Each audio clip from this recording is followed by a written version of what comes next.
Welcome back, Summit League volleyball fans. We have a lot to chat about today. We are certainly, down to the wire. The last few days, the last few matches of the regular season are coming up this weekend and, halfway into next week. So we're going to talk about where everyone is at right now, like at this moment, and the battle for the sixth seed, because that is the biggest thing, I guess, or the most pressing thing in my opinion. So right now, as we speak, Omaha is in the number one spot. They have one less loss than the next four teams to follow. DU is in sole possession of second place. Tied for third, we have Kansas City, North Dakota State, and South Dakota. So when that breaks up 3, 4, and 5 in whatever order, South Dakota State is currently in sixth. North Dakota can take the sixth seed and get into the tournament. How likely it is that they will? Eh, it's a lot. There's a lot of moving parts and a lot of things that need to happen. You know that this is my favorite freaking episode every season. You heard it last year. With me and my former co-host, this was my absolute favorite thing to talk about. We spent well over an hour discussing the possibilities and what was going to happen. And the league is even more so this year, like condensed and messy and, all kind of in one spot. So 6 teams get into the conference tournament.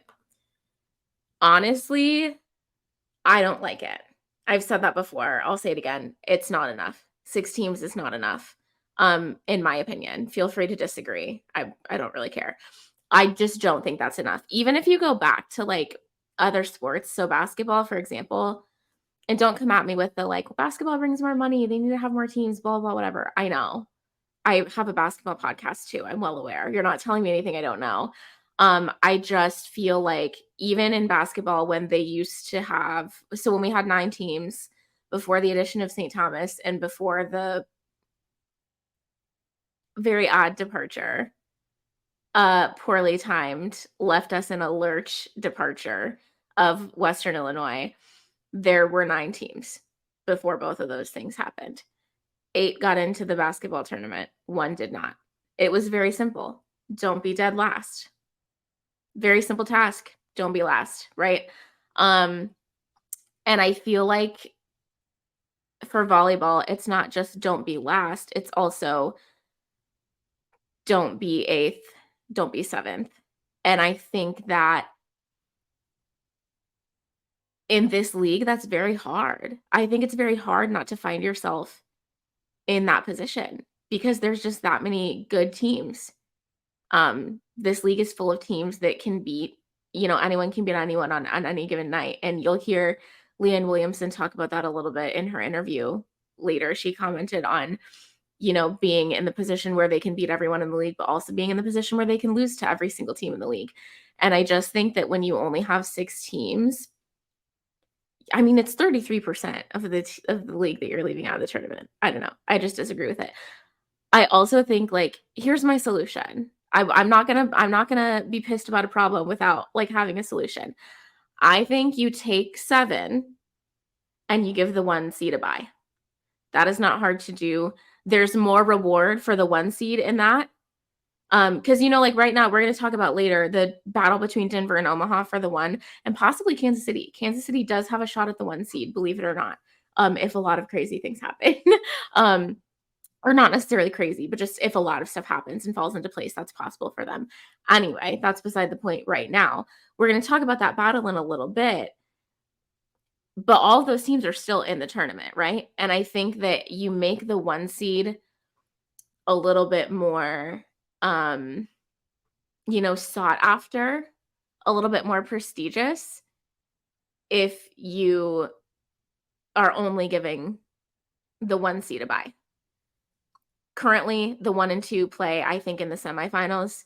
You have 4 and 5 and 3 and 6 that play on day 1, and then 1 and 2 will play the winners of those on day 2, and then the championship on day 3. I think if you take 7 and don't give the 2 seed that luxury, um, it just makes the 1 seed, more sought after. So that's me. I say take 7 and give the 1 a bye and reward the 1 and only the 1. But anyway, um, there can only be 6. So let's talk about it. SDSU and UND, 7 p.m. in Brookings tomorrow night. Gonna get into this game more later. Well, the game predictions, the match predictions specifically more later on. However, we have to talk about what the situation right now. So I think SDSU is, shoot, I should have written their record down. I apologize. UND's 3-10. SDSU must be 6-9. Yeah, SDSU must be 6-9. So here's the thing. 1 SDSU win or 1 North Dakota loss means that SDSU takes the 6 and UND's done for the day, for the season, actually. If UND wins out and SDSU loses out, now we have 2 teams at 6-10. So what are the tiebreaker procedures? My dear friend Michael Palmer sent me a text with the actual language from the handbook or the rule book or whatever it is months ago when I was asking about this for basketball. And I searched it in my phone earlier today and I found it. And I spent probably 30 minutes just trying to figure this out. So where this gets dicey is when you have a tie, you go head to head, obviously. They split. Well, if UND were to win out, it would mean that they split because they play SDSU tomorrow. So let's assume that UND wins out, SDSU loses out, and head-to-head, they've split. They each won and lost a match. The next thing you do is go head-to-head down the standings. So you start at the top. So looking at where they are right now, you would start with Omaha, then you would go to Denver. UND and SDSU both split their matches with Omaha and Denver. So now what do? The next thing you do, the third thing in the rule book, is you go, when you're going head to head down those standings and you get to a group that's tied, instead of doing individual, how did SDSU play against Kansas City? How did they play against USD? Whatever. You do the collective tied group. So the tied group right now, if the standings were to not change, they will, which is why this gets dicey. But if they were to not change, the tied teams are Kansas City, North Dakota State, and South Dakota. Against that collective tied group, where's my notes? Against that collective tied group, if North Dakota wins out and SDSU loses out, SDSU would be 1-5 and UND would be 2-4. Meaning that UND would get themselves into the tournament. Again, that's if the standings don't change. Because if they do and we don't have that tied group anymore, even if Denver and Omaha stay at the top and we don't have that tied group anymore, if there's a sole team in third place, then we would have to go back in and see what the head-to-head matchup was with that team. So by the way, normally I put little banners on the screen for you to see what I'm talking about. I shouldn't say normally. I should say when I'm not lazy. But today, I just word vomited. Everything I just said was not going to fit in a banner, nor did I have an efficient way to explain it in few words for a banner or a ticker that scrolled across the screen, the crawl. So I just didn't do that, and I'm not sorry about it. You guys you caught me at a sassy time. It's that point in the semester. I just can't. Anyways. So, okay. Is UND going to win out? No. I'm sorry. I love you guys. I just don't see it. It starts with this match tomorrow night, right? Step 1 is beating SDSU tomorrow night. Even if they do that, I just don't see with what's left on their schedule. I just don't see it happening. I think they have a pretty tough rest of their schedule coming up. I just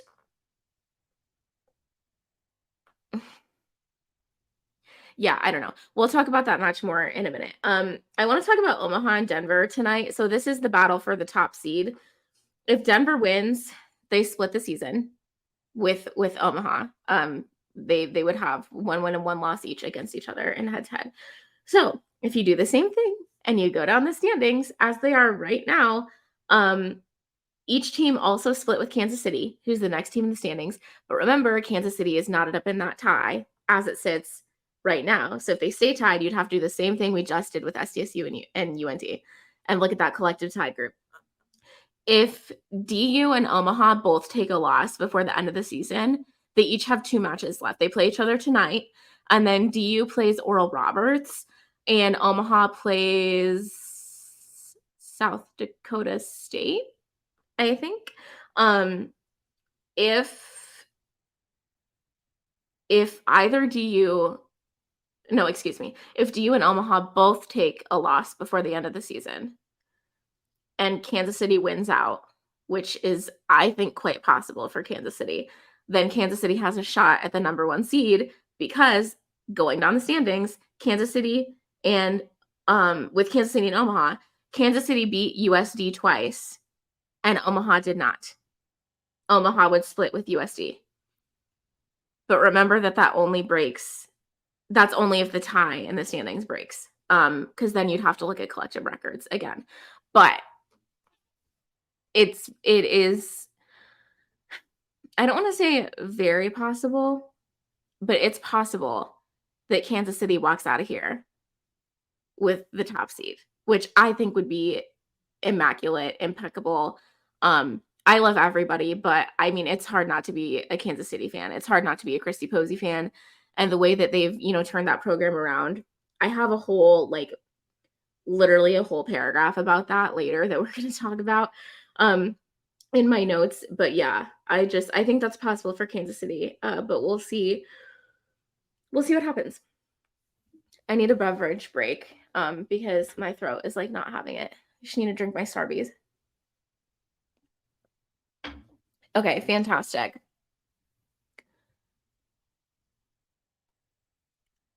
I feel like we need to talk about upcoming matches. So again, Denver hosting Omaha tonight. This is an absolute must-win for DU if they want the top seed.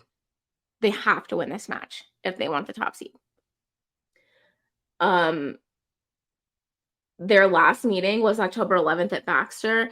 The Mavs swept that match 25-22, 25-21, 25-21. Still fairly competitive. I mean, any match in the 20s for both, any set, in the 20s for both teams is competitive. DU hit at a really low percentage to start. I think they were hitting 156 or something around the 21st point of the first set, which is not fantastic. They were got 330 or 350 in the third set. Isolated hitting percentage in the third set.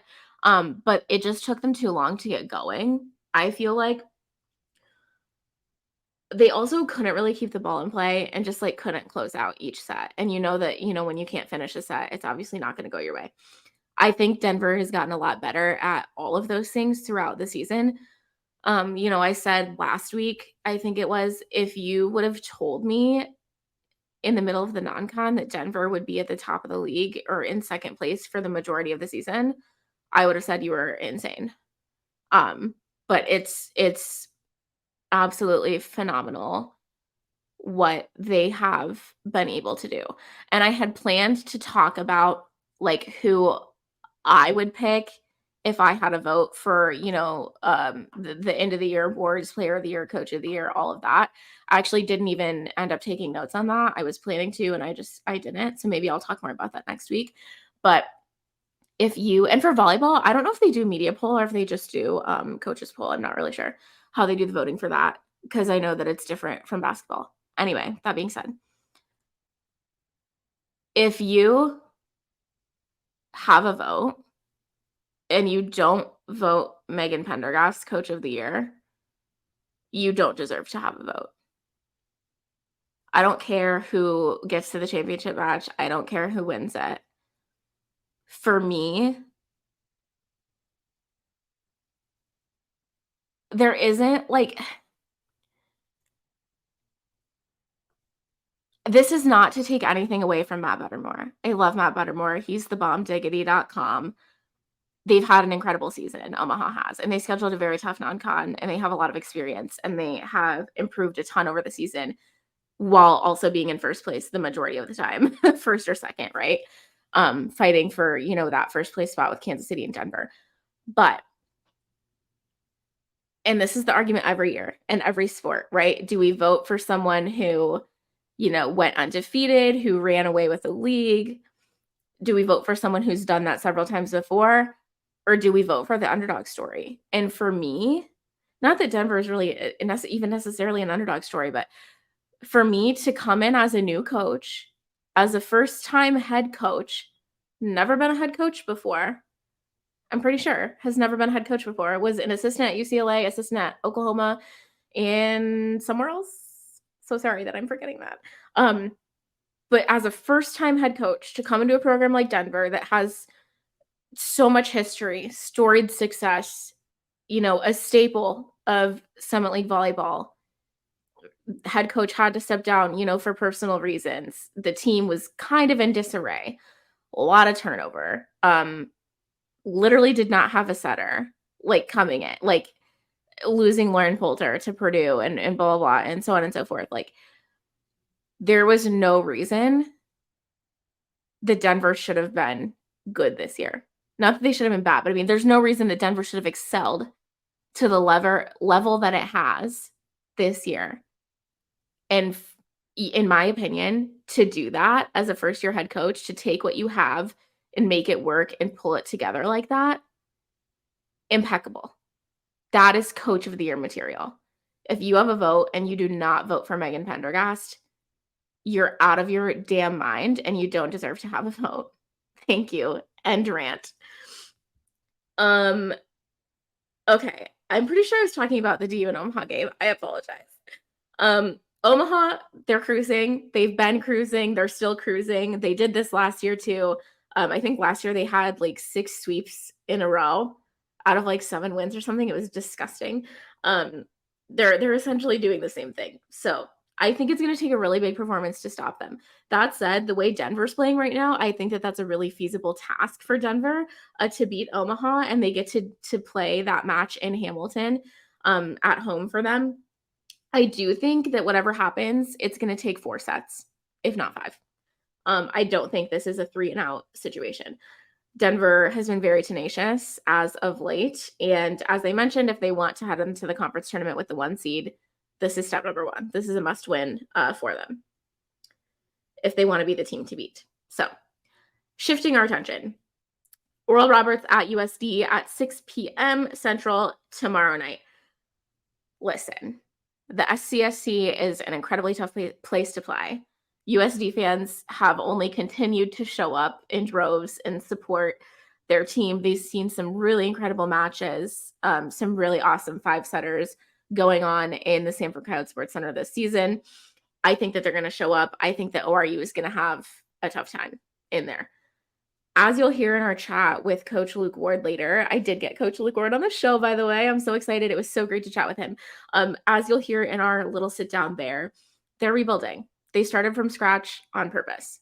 They had every intention of doing that because they want to build something sustainable. And you'll hear him talk a little bit more about that. But I think right now for them, it's about experience. Of course, they're trying to win. Everyone's trying to win, but the wins will come. And I think they're more focused on, a point here, a point there. What can we string together? And I think that USD is just going to come out and hammer it home as they should. And so, yeah, I just think they're going to take care of business tomorrow. So I'm going to say USD 3, ORU 0. Again, keep in mind that USD is currently in that freeway tie at 3rd with Kansas City and North Dakota State. So it is like, for SDSU, they really need to focus on winning. For the other top 5 teams, Omaha, DU, Kansas City, NDSU, and USD, their focus on winning is more about seeding, more about where they're going to end up because they're into the tournament. SDSU's got to make sure that they cover their butts and stay into the tournament. But everyone else that's in is in. The only thing that's not locked is the seeds. So I think it's a little bit of a different approach or different implications, different things at stake. Next, tomorrow night, North Dakota at South Dakota State at 7 p.m. This is like the one we talked about. Like we said, a must win for UND if they want to make the conference tournament. Step one is beating NDSU, then winning, or SDSU, excuse me, then winning out and, hoping and praying that SDSU loses out. If that happens, based on the current standings, like I said, based on that collective group of tied teams, UND would be in if I did all the calculating correctly. Again, that's something we have to reevaluate in the next couple of days if they even win out, if they even beat SDSU tomorrow. Remember that one SDSU win or one UND loss means that SDSU is in. As for my prediction, I really want to be hopeful for UND and say that they can pull this out. I love them to pieces. They're so much fun. They're so much fun to talk to. They're so much fun to watch. SDSU was really dominant the last time that they matched up. They won 3-1 up in Grand Forks. And SDSU has been playing some really competitive volleyball since then. They just dropped a 5-setter. They've been a lot more consistent than they were probably the first half of the season. Have to see if UND can pull out another Thursday night special, as they refer to it on Twitter, or X, excuse me. Or better yet, win in 3 or 4. But I think I'm going to go SDSU 3, UND 1. The next match that's happening tomorrow night, Kansas City at NDSU. This one matters for seeding and for breaking up that collective tie because these are two teams that are in that collective tie with USD. NDSU has won its last 6 matches. I actually didn't realize that until I was looking at their schedule. That includes a sweep of Denver, a 3-1 victory over Omaha, which are the top 2 teams in the league right now, and a sweep of Kansas City. So the Bison are on a really good track right now. NDSU is doing everything it needs to do. They're playing really good volleyball. Speaking of the last time they played, when they swept Kansas City, that sweep was not necessarily representative of what actually happened. You'll hear, when I talked to Coach Luke Ward here in a little bit, we talked a little bit about making sure that you look at the score when you're looking at a sweep. Was it 25-15, 25-18, 25-21, or was it 25-23, 25-23, or was it 26-24? You really have to look at those scores to understand what's happening, because just because, a team won 3 sets does not mean that that was easy. That could have been a really competitive set of 3 sets of volleyball. In this particular case, the last time the NDSU swept Kansas City a couple of weeks ago, that was the night where the first set went 37-35.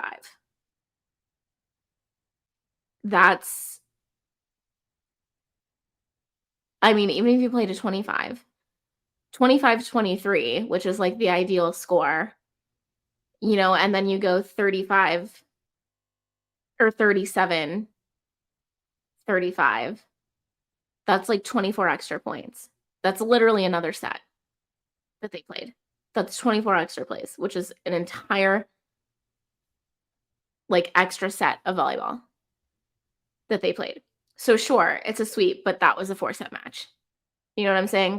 It's really important to look at those things. So yeah, 37-35, then 25-18, and then 26-24. So they did play a few extra points in the last set as well. I think it's safe to say that we're going to see a battle here. I don't see it being easy one way or the other. I think that NDSU had a really great season last year, and for the Roos, this is the best spot they've been in quite some time. I can't remember if it was the season that they came back to the summit their first season back from the WAC, where they played really well and like beat Missouri. I can't remember if it was that season or the season after. But since then, Kansas City hasn't seen the Summit League tournament. You had the COVID year thrown in there. The one that screwed SDSU out of a tournament appearance that I will never not mention that. I will never not bring that up. But yeah, I think that this is the best spot that Kansas City's been in for a while, and they're 18-7 this year. And not that like NDSU isn't, because everybody is, but Kansas City is really after that conference championship, the tournament championship, And I think that even in like the conversations that I had with Christy Posey earlier in the season, I believe her words were "win the damn thing." And then she did that little giggle that she always does when she gets excited about whatever she's talking about. I think it's very possible for Kansas City. I think they're the team you kind of have to watch out for. They're very balanced, very win by committee, as I've said all season.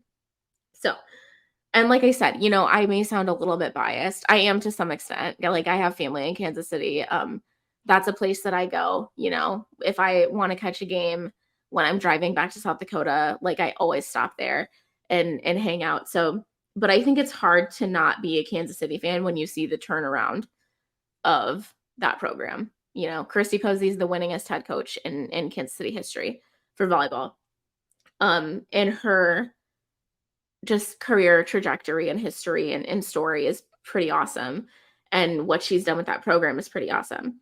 That being said, you can say the same for NDSU in the last few years, and how much they've improved. Not that they were ever bad, but like just how much better they've gotten. You can say the same for what Jessie Tupac's doing at UND. Even though this season maybe hasn't turned out the way that we thought it would based on some of their earlier play. I mean, they were a 2-win program or a no-win program. I can't remember. The same thing happened with basketball. One of them had 2 wins and one had none. And I can't remember which is which. But then the next year, they completely flipped it. And Jessie Tupac has done that along with Kristen and the rest of the coaching staff up at North Dakota. I think you see it with DU this year, like my little rant about how Megan Pendergast should be coach of the year.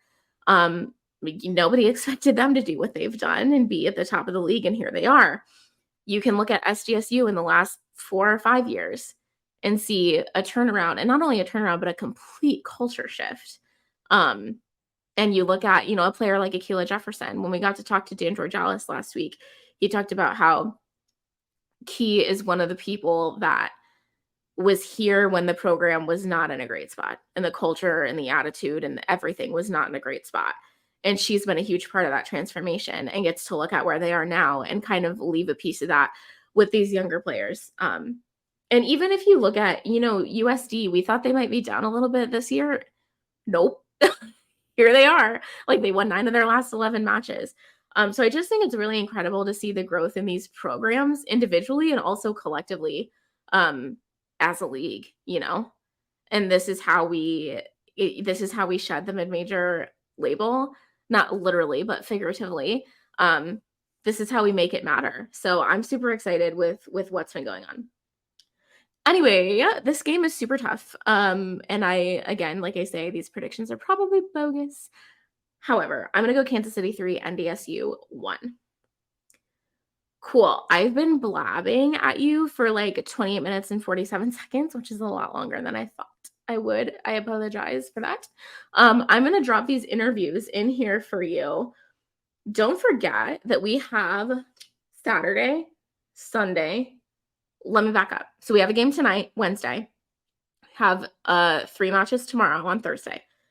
Saturday matches, 1 Sunday match. I think 2 Tuesday matches. Maybe just 1. I think 2, and 2 Wednesday matches. So Wednesday, Thursday, Saturday, Sunday, Tuesday, Wednesday. That's what we've got. And then the conference tournament starts the following Sunday. So there is a chance tomorrow night to know who the final 6 are going to be. If UND does not overcome SDSU tomorrow night, then SDSU's in. If not, we're going to have to wait a little longer. But just keep those things in mind. Watch volleyball.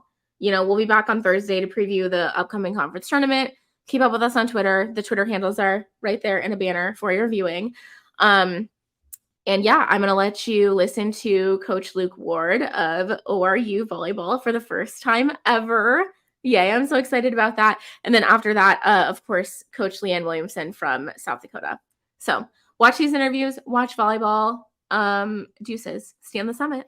All right, welcome back, listeners. We have the privilege of sitting down with an impeccable volleyball coach today, and that's first-year head coach at ORU, Luke Ward. Coach, thanks so much for being here today with us.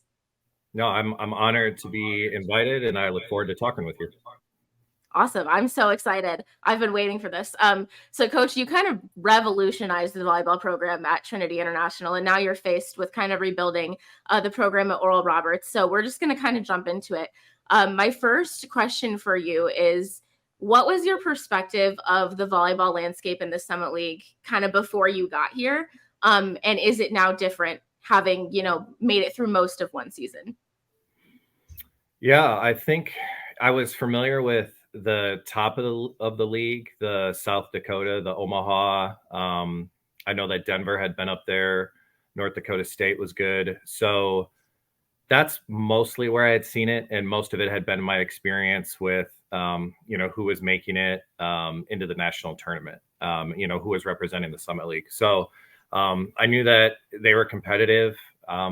Truthfully, I didn't hear much about it, to the point of this podcast. Like, this is some really good volleyball. And so there needs to be a lot more exposure. So I think after doing most of the season, regular season thus far, I mean, I'm not surprised by the talent level. Film can only do so much. So it's been good to be able to go to we've been to almost every place. We got to go to South Dakota and Denver last here, but it's been good to feel the environment of the fans and just see the fans and how much they care about their volleyball teams. And just, I've have so much respect before and even more respect now, just being able to play against them. Yeah, absolutely. And to that point, I've heard other coaches say something I've been asking everyone is like, what do you think about the growth of the league? And I've heard other people say, the middle of the league got better, the bottom of the league got better. There was turnover at the top of the league, and now it's kind of all just a big mess, which is super, super exciting. Yeah. I want to talk about the wins that you do have this season. So over UC Riverside and St. Thomas, what are some good things that you take from those wins that you kind of want to carry, throughout the rest of the season with you? Yeah, and we had Nicholls State in there. That's our other third one. Yeah. So those ones where I was impressed with how we battled for 3 straight sets. I know the St. Thomas one went 4. We didn't particularly start well, but the other 2 were just sweeps, and we were pretty consistent from 0.0 to the 0.25 in the third set. So I think that those highlight and in some of our losses that we've had highlight how consistent we can be. It's 1 or 2 points here in terms of, hey, we needed to terminate that ball on that rally, or hey, we needed a good pass there where maybe we only got a 1 pass. So there's a lot to build. There's even stuff we're building from our losses, because obviously we've had more of those, but we're going to still grind and get better each day. Yeah, absolutely. I feel like, feel free to disagree, but I feel like kind of where you guys were playing some of your best volleyball was that stretch where South Dakota State came to Tulsa and then you played Omaha right after. I felt like those were 2 really competitive matches where you just couldn't quite get over the hump for whatever reason. Yeah. That SDSU match ended on a weird, I still don't know what happened there. The weird call or like play that happened. That was so awkward. I looked up and it was over. But what are you kind of emphasizing and improving on in practice so that you can, win those competitive matches? Yeah. It's just, like I mentioned, it's 1 or 2 points here. When we actually broke it down statistically, and when we're scoring 18, 19 points or more in each set, the difference between our opponents and us is 1.8 points. And so that's 2 kills here, or that's, an ace and a block here, however you want to, play it out. So one of the things we're doing and have been doing is we're going to get good passes, but not just 1 here and 1 there. We're going to do 3 or 4 in a row. We're going to get 3 or 4 kills in a row. We're going to get 3 or 4 blocks in a row. And obviously those are difficult goals and tasks to put on them, but we're seeing then more discipline carry over from play to play and rally to rally, as opposed to kind of having some really like flash in the pan moments that are great and then some kind of funky things that happen, throughout the other plays. So we're staying on our defense. I think our defense has improved a lot this season, especially our blocking. I felt like our blocking, I wasn't sure, our eye sequencing wasn't there, but I'm starting to see us get better at that, be more consistent on slowing some balls down. And when we play defense, you give yourself a chance. So. Yeah, absolutely. You had mentioned that USD and Denver are the two places that you haven't gone yet. If I did the math right, those are also the only two schools that you've not won a set against this up to this point. So I want to know, are there specific challenges when facing, those particular teams that you maybe don't see in other matches, or is it still kind of back to just a point here and there where you can improve? Those two ones are hard because our passing they challenged us so well, and so it was hard to get into an offensive rhythm. Even in the set, I think the first two sets, the first one against South Dakota or first one against Denver, we were right there. But even our passing was just okay, or they missed a bunch of serves or whatever. So we didn't really develop any sort of rhythm. Denver's huge and great blocking team, and South Dakota is a great blocking team. So I think we've struggled against those types of teams. But they just kind of caught us at the wrong time, and I felt like as we've developed our passing a little bit better, we've gone from 3-man to 2-man. We've just tried to figure out what's going to help make us more consistent. When we played South Dakota, that was kind of the transition into that. And so I think we are still trying to find ourselves. Yeah. Well, you've got another chance coming up this week to see if you can put that into action. What's your message to, volleyball fans or ORU fans that are aware of ORU's volleyball history and, how often they made the NCAA tournament in the past, and maybe a bit impatient kind of with the rebuilding process that you're going through right now? Yeah, that's a good question. That's something that we've actually talked about as a group here and there. They made the Elite Eight in 1995. That actually might be the furthest that any Summit League team has gone, historically in the tournament. But we know that it's been tough over the last few years anyway. Even before I got here, they had a really good season in 2021, but we knew that we wanted to kind of strip things down a little bit and start from the bottom so that we're building more sustainable success. We want to make sure that we're building into these athletes both on and off the court. They're people that play volleyball. I don't call them volleyball players. So we want to make sure that they feel motivated, they feel taken care of. And then I think in turn, you're going to see people be able to pour back into the program and make it theirs. I tell them all the time, it's not my team. It's not my girls. It's not my athletes. It's ours. Everything's ours. I'm just, entrusted to lead in this point in time. So. Yeah. What's your take on playing in the Maybe Center? I know they just made that move this year. So you don't have experience in the old field house or rec center, whatever it was, but what's your take on that? Oh, it's incredible. My only experience that I had in the rec center was when I had to practice this spring when I got hired. And I can't even imagine trying to play a home match in there. That would have been tough. Just so much going on. But being able to just really highlight the game and highlight the athletes, the volleyball athletes, both the opponents and us, I think has just made a really cool environment. I'm excited to get more marketing and more promotion out there about it because I still think people in Tulsa and our local community doesn't even know we're at the Maybe Center, and so I want to make sure that we do a good job on our end on the volleyball team, just getting the word out and getting people to come out. Yeah, absolutely. I want to give you a chance to highlight Trinity Freeman and Ketrin Burke. These are two athletes that, stick out to me. Not that there aren't more. There's also, Natasha Baptiste and whoever else you want to throw in there. But anything you want to say, anything you want to highlight. Yeah, I mean, Kedren, we call her KB. KB is, I'm impressed with her because she didn't start off as well, and she didn't really play that much last year as a freshman. And so her kind of getting that opportunity this season, I've just seen her grow so much, not even just as a player, but as a leader. And just holding a hard line and wanting the standard to be the standard. So I've been very impressed with her. Her blocking has definitely impressed me, especially because I just feel like it's defense is attitude driven, and her attitude is consistent. So Trinity, I mean, she's one of our captains. She's, probably the big name that, every opponent circles, in a scouting report. The thing that's impressive about her is she still gets kills. I mean, even teams that, they try to block her this way or take away this way or even serve her. Even games where I feel like she doesn't start off very well, she finds it. That's the thing I'm most impressed with her, is that she doesn't give up and she doesn't give in, and she keeps her head about her, and she leads us in so many different categories. Yeah, absolutely. All right. This is a little game I like to call Summit Roulette. It's not really a game. It's just me asking you random questions. So the first one is, if there's one non-con match that you wish, you had back or could have gotten the win, which one would that be?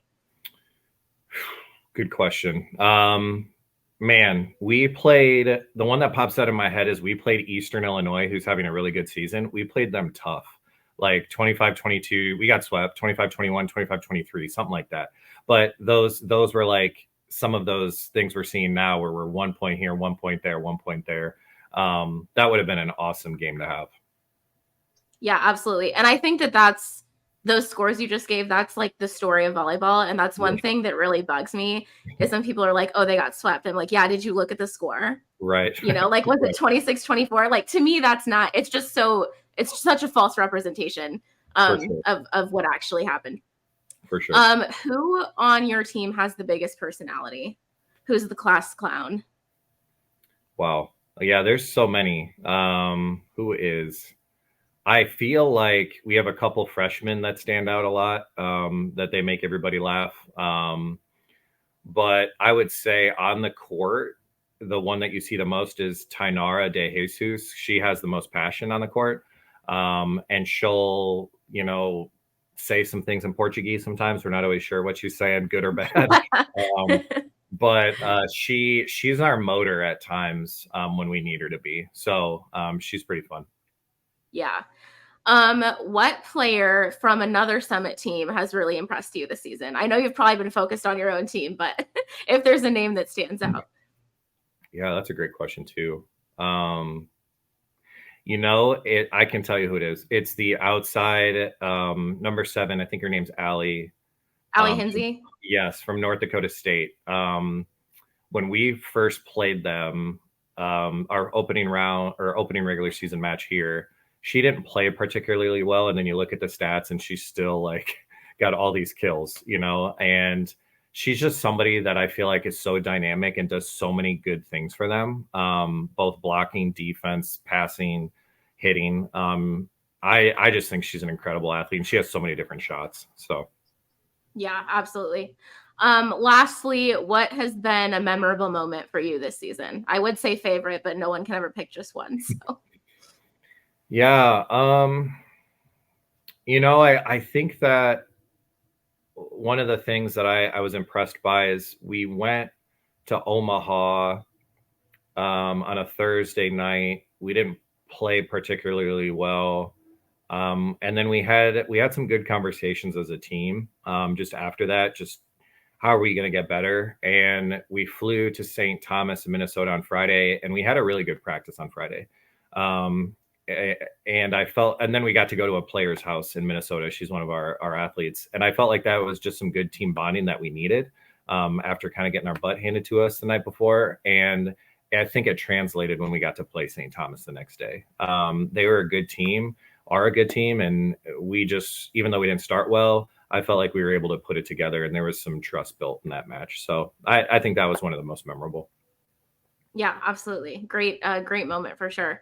All right. ORU is on the road to USD this week before closing out the season with the Tommies at home on Sunday. That was odd to me.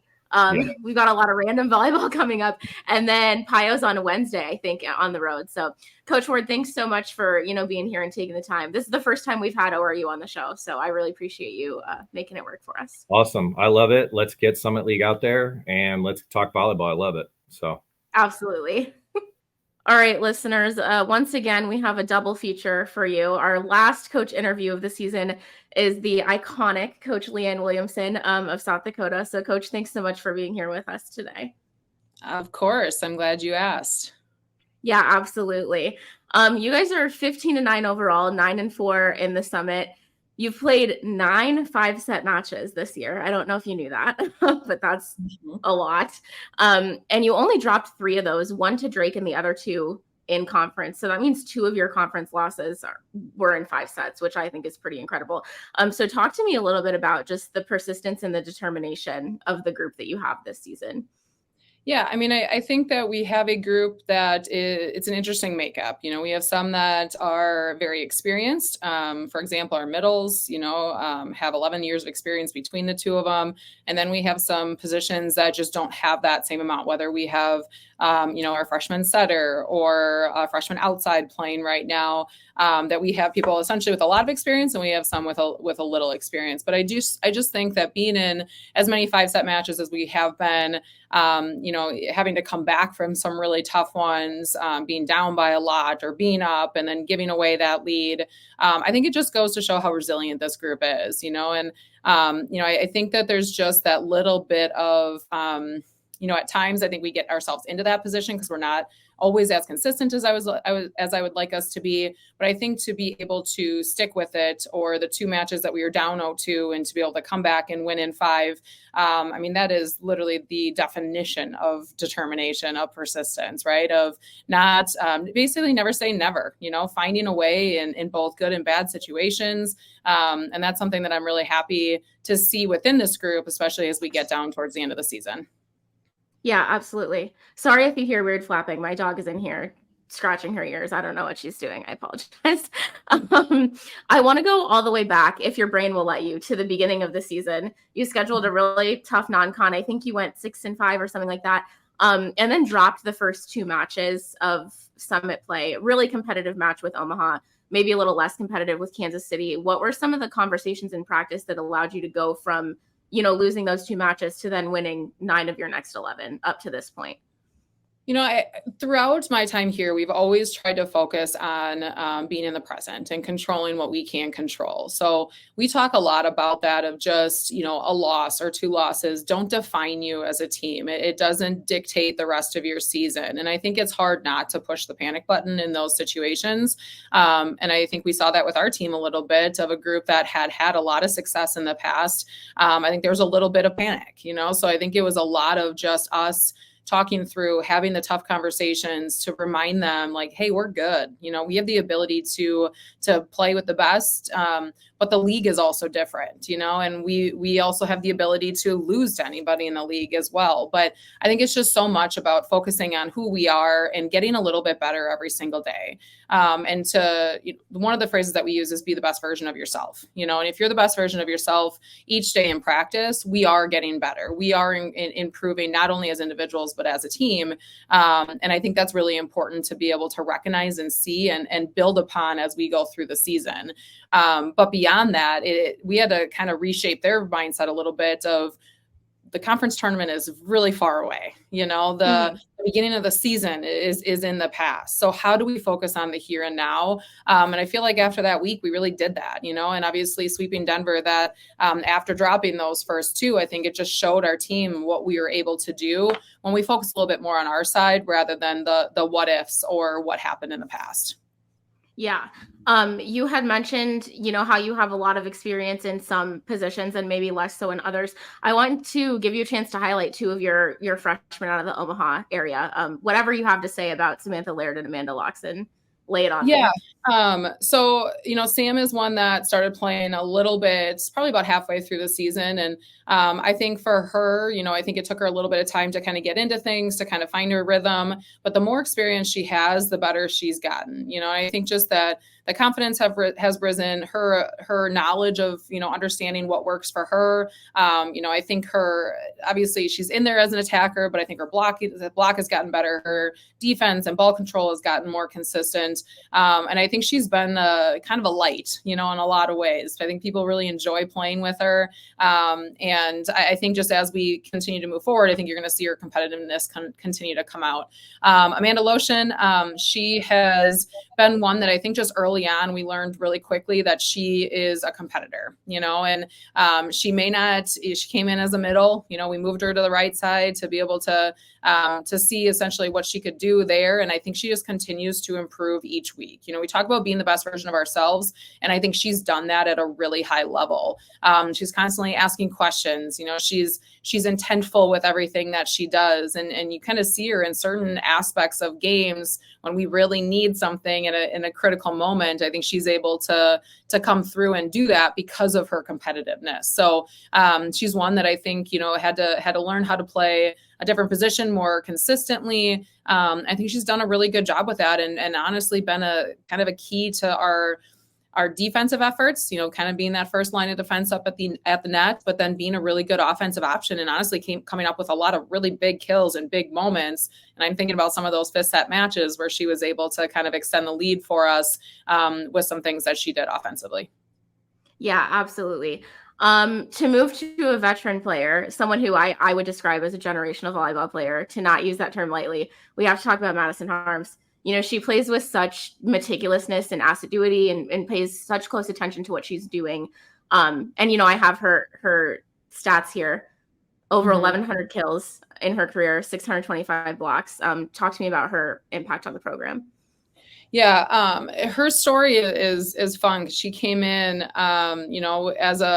she was going to play two sports. She was going to do high jump for track. And right before she came in, had, reached out and just said like, hey, I've decided to just focus on volleyball. But we didn't really know exactly where she was going to fit in with things. She was super athletic. She was long, she's fast, but she was still pretty raw at the time.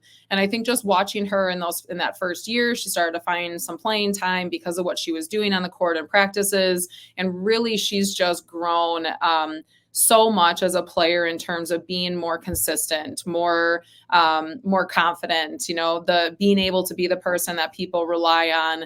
And I think in a lot of ways too, has become a leader, through some of the things that she's done, not only on the court, but who she is as a person. So, we love Madison Harms. I think she's done so much for this program. I think she's elevated the program a lot. She's been a huge go-to player for us, obviously, this year. And I think she's handled it really well. And there's players that have the ability, the skill to be able to take on a big load, but maybe not the mindset to be able to do that. And she's got both. And I think that's why she's had so much success. And I'm excited to see what she can continue to achieve here as she closes out her career. Yeah, she just fires me up. Every time I see her highlights, I'm like, how can you not just like have a big smile on your face, when you watch her play? Exactly. And she's like that when you're around her too, both at practice and just as a person. I mean, she's a high energy. She's smiling all the time. She's just one that people, really adore. Yeah. I have to talk about SDSU, being an SDSU grad. They've come so close. I looked actually before this interview, I looked through the last 3 years of history with SDSU. And every year, you've beat them 2 times, 3 times, and at least once every year, there's a 5-set match in there. And that's what we saw earlier this year as well. And I know that you like to, one game at a time, which I think is smart. But if I can get you to look ahead just a tad to that last match this season, how do you stay composed and focused against a team like that, where there's so much history, where, they're going to take advantage of a lack of composure? Yeah. I mean, obviously, I think number one, I think you have to expect the battle. You have to expect that that's going to be a tough match. And that's been true, obviously, over my entire career here. There's something about that rivalry game, and that's what we love. We love being able to play in it. We love being a part of it, whether obviously right now as players or being able to watch it as, through football or basketball or, track and soccer and all the sports involved. But obviously playing within it can create its own challenges. But, I think it's one that our players enjoy playing in. And I do think part of it is being able to embrace Embrace the battle, but also embrace we call it embrace the suck sometimes. Like, you're not always going to play your best in some of those moments. And there's going to be times that they go on runs, and we got to make sure that does not stress us out. So I think one of it is going into it with the mindset that we expect it to be difficult. We expect it to not always be pretty. But we also understand that we can control our side of the net at a high level. And if we do that, we're putting ourselves in a position to have success. But, that rivalry game is one that's going to continue. It's one that people love talking about and we love being a part of. But it's definitely one, yes, right now we're not focused on that match, but obviously when we get to that, we know what to expect. And it's going to be a tough environment to play in up in Brookings. Yeah. My prediction for that will always be 5 sets. Not sure either way, but it'll fair. always be 5. That is fair. I want to look ahead to a potential conference tournament match. So Kansas City is the only team that has beat you twice this season, and they will be the only team that beats you twice this season. Is there anything particular, you could run into them in the conference tournament. So is there anything particular that they do maybe at the net, at the service line, that challenges you in a different way than other teams? Or like, what is it about them that you haven't been able to kind of overcome? Obviously you saw our first match, we did not play well, the first time we matched up against them, and, that's a part of it. I'm not taking anything away from them because I think they did a good job of controlling what they could. Their outsides had a really good night that night. But it definitely was not our night, and down there, I think we had opportunities to finish the match. We had the lead in the 5th set, but that's what's fun about sports is it's never over until it's actually over. So I think they got a lot of block touches against us last time that we played down there. And honestly, at some crucial times, which allowed them to transition out of it a little bit more effectively. But I don't think there's necessarily a specific thing. I just think that we didn't necessarily, I don't think we handled it as well. But, again, they're a good team. They're playing well right now. They're playing with a lot of confidence. And it's another matchup. I don't think I would go as far as saying it's a rivalry game like it is with us and SDSU, but I think we always expect a really intense match with Kansas City. And that's what's fun. That's what we enjoy. But, we would obviously welcome the opportunity to play them again and to have another opportunity to be able to come out on the winning side. Yeah, for sure. All right. Fun questions that you don't have to think as hard about. Does the team have like a favorite pump up song or like something that they've been playing a lot this season? They do a lot of music in the locker room. They have a new sound system. So I know that they've been playing a lot, through that. I think every season there's a certain song that, we come into. We usually don't necessarily share that with everybody, but I think for them, each one has their own individual kind of ways to get ready for games. Is there a team, or which team, I guess, in the Summit kind of surprised you the most this season? No, I really don't think that there's a team that necessarily surprised me the most. I feel like this season is not surprising and surprising in the same way, right? Like at this point in time in the season, we've usually had a couple teams that have been able to separate themselves. And obviously that's not the case right now. We've got obviously Omaha on top with one less loss than everybody, than that next group of 4, but it's just so close that I kind of expected that. We thought that could be what it looked like, talking with our staff and talking with some other coaches around the league, we felt like that was a very realistic possibility. But I think it's been fun. I think it's something that creates a great atmosphere every single night, because every single night that match matters. Even you look at our next 3 matches, I don't think there's any gimmies, and we know that there's going to be some really tough battles, but that's the case around the league too, as they finish up also. Yeah. Is there a player from another team that has really impressed you this season? Well, I don't want to give them too much credit. I just think there's some freshmen that have really been fun to watch and fun to see kind of have that success early on. Obviously Omaha's right side, I think, has done a really good job. NDSU's outside has hit for a high percentage, as a freshman, and they've been fun players to watch. But obviously, as we continue to see how the season progresses, we're watching a lot of film, we're watching a lot of those matches, even if it is just for enjoyment for the time being. I just think there's a lot of players that have stepped up and done really, really good things. And again, it's fun to watch other people also have success, even though we're constantly rooting for ourselves, the most. I love being able to watch players just have breakout seasons and benefit their team at a high level. Yeah, absolutely. My last question for you, what has been a memorable moment from this season? I would say favorite, but no one can ever pick one. So I just say memorable instead. I have a hard time picking those. Ooh, that's a tough one.